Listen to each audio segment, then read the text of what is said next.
project, we really wanted to evaluate streaks of failure and streaks of success.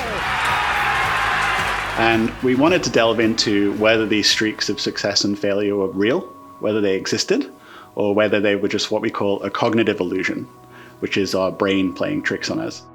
So obviously we can't actually measure the players' emotions directly. You can't really attribute good or bad play to how they're feeling. So we came up with this idea of a good proxy of how they performed on the previous hole. So it's only natural to assume that if a player has a bad hole, such as a double bogey in golf, that must generate some sort of negative feeling or emotion. We scraped a lot of data regarding performance of golfers in different settings and different tournaments. So we're able to scrape about 1 million holes of golf off the internet. So it was basically from 2 seasons of golf for the top professionals in males and females in the US Tour. Tiger Woods and Jason Day and Jin Young Ko and Hannah Green and people like that. So all the names you're familiar with. The data was actually from 2016-17. And then the kind of bulk of the work is just analyzing that using econometric methods, which sounds boring, but is actually quite exciting for us economists, and really trying to tease out the kind of effects that we talked about in terms of, finding out, does bad performance lead to future bad performance, or does good performance lead to future good performances as well?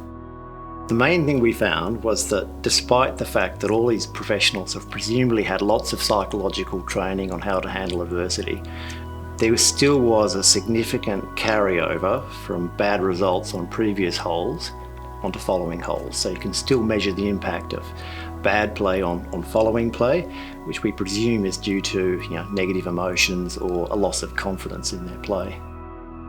It showed that statistically significant cold hand effect. So in terms of, it's not as a golfer is in the zone, it's actually kind of the opposite, where they have a bad performance on one hole can lead to bad performance on the very next hole. So there's some carryover in terms of their emotions that is negatively affecting their future play.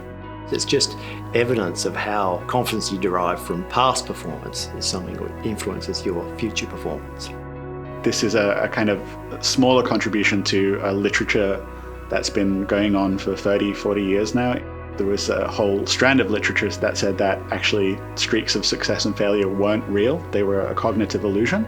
And that was recently, as a few years ago, was disproved statistically by some very smart economists.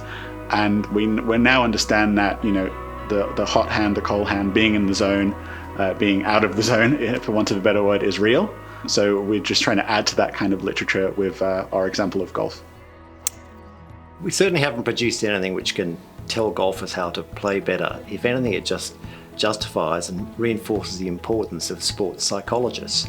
If you look at the top players, not only in golf but in lots of sports, they'll be travelling around with their entourage of coaches and helpers. They'll have, in the case of golf, they'll have a swing coach, physiotherapist, and quite often they'll have a psychologist, right? And that's kind of why they're there. Even at the professional level, we can still see evidence that negative thinking is a bad thing, which does impact on your performance. So that's why it's worth them exploring these psychological strategies to get that last ounce of performance out of their ability. In terms of great performance in golf, what we kind of find is that the need to have emotional control and to be repetitive in your performance and don't second guess yourself when things are going right and don't try and overcompensate when things are going well. I think that combination of the two factors is key to great performance. So this research can be used to validate the need for sports psychologists in professional settings, right? We know that these performers are already, at the top of their field, but we find evidence that even the best of the best when it comes to golf have on average, some negative carryover in terms of bad performance on holes carrying over to bad performance on subsequent holes. I think that has carryover to lots of situations outside of sport as well. Keeping a positive mental attitude when things go wrong. Well, I was relating to Paul earlier that I think over the last few months I've become a bit of an angry golfer, as the term goes. You habitually remember the highest level that you've achieved. Whenever you don't achieve it, you continually beat yourself up over it. And inevitably that has a negative impact on your following play. So I personally need to take our research findings on board and apply them throughout a 4-hour round of golf.